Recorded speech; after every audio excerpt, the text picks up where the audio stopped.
Early in the morning when the sun does rise, laying in the bed with bloodshot eyes, late in the evening. All right, guys, now this is going to be a little bit of a story time, so stick with me here. I hate to sort of bash companies, but I want to tell you the story of my experience of what happened. So early summer, when I had plans to go to the coast and do all those things, and I wanted to get this built for that trip so I could get the spare tire out of the bus. I ordered this very simple pivot that you're going to see over here. It's just bronze with a big bolt, nothing fancy, from Comp 4x4. Now, I didn't receive it, and I called and I emailed, and finally we took the trip and I had to store the tire inside. I didn't have any other choice. You know, for the swing out, I need to be able to access this piece back here. So it didn't happen. So finally, months go by, fire season's starting to kick up, and I just emailed the guy and I'm like, look, I really want to do my main bumper. Like my bigger plans down the road was to do an actual real bumper with dual swing outs. I have dually tires and I have 8 tires. So I want to run double spares until I go to super single and 4-wheel drive. Then that second one will just get turned into a storage box. So I emailed him and I was like, look, can we cancel this order since you haven't sent it out yet? And I will buy more stuff from you. I will buy your 2 of your really nice kits that were probably twice the money. Still didn't hear from the company, Finally, in the middle of fire season, I started the process through PayPal that said, look, I never received my product. I need my money back. And they have 30 days to dispute it. At day 29, he sends a shipping label out with no reply to my emails, no reply to anything else other than he disputed the dispute through PayPal and sent in a tracking number. And then I still tried to get a hold of him and I'm like, look, don't send this one out. I want to build my proper dual swing out bumper. I will pay you more money for the better product, right? Still didn't get anywhere with him. So month or so goes by in between fire season or fires. I get back, and of course there's this one that you're going to see close-ups with. And so for our wedding, for our overland trip in November, I built this.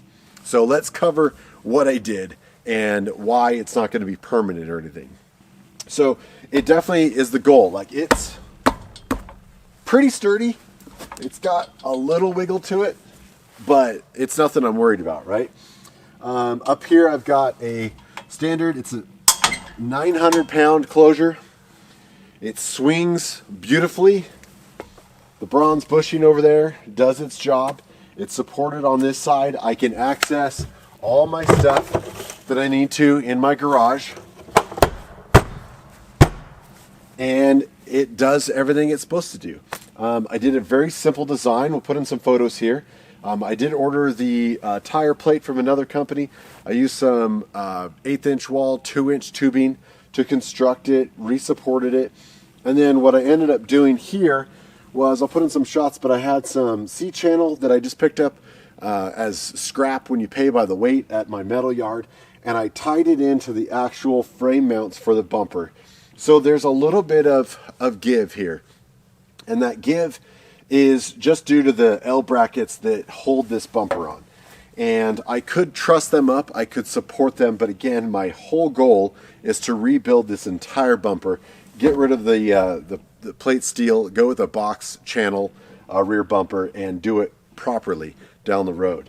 So I will not be ordering from Comp 4x4, but let's take a closer look.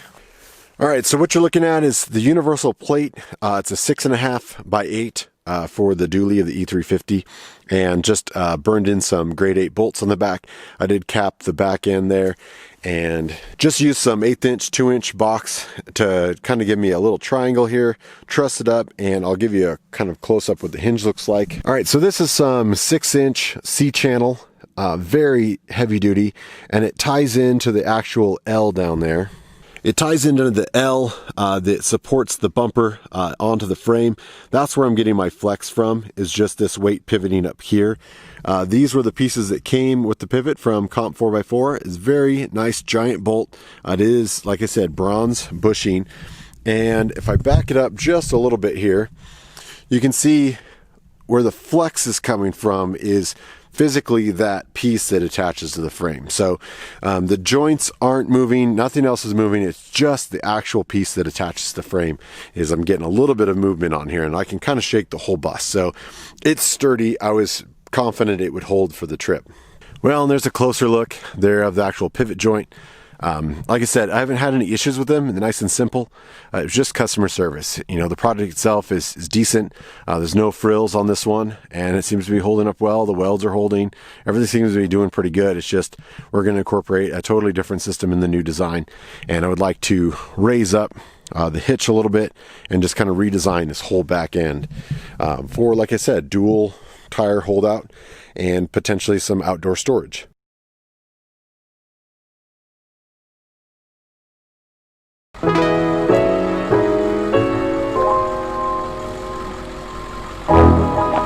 Thanks for all the love and support. You guys are amazing. Please like, share, and subscribe. Follow the adventure on social media, and we'll see you on the road.